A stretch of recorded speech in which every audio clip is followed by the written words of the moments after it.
3 checklist wajib sebelum adik kakak buat rumah atas tanah sendiri.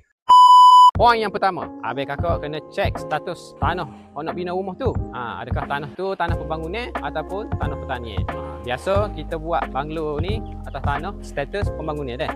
Ada juga kes tanah tu tanah pertanian. Tapi kita ada cara dia. Kalau nak tahu cara lagu mana, teruskan menonton. Okey, poin kedua, adik kakak bila mana nak buat rumah dia atas tanah sendiri ni, kena tahu berapa bajet kalau kita nak buat rumah ni. Andai kata kita nak buat loan, kita kena cek berapa layak kita boleh untuk buat rumah dia. Kalau nak bantuan daripada pihak WNS, boleh hubungi kami deh. Kami akan bantu sekiranya pihak adik kakak buat rumah dengan kita. Kalau adik kakak buat rumah dengan kita boleh bantu untuk cek kelayakan dengan bank. Okey, poin ketiga, poin yang terakhir deh adik kakak. Time ni lah baru kita pilih design deh. Maknanya ikutlah nak design moden ke, design tradisional ke.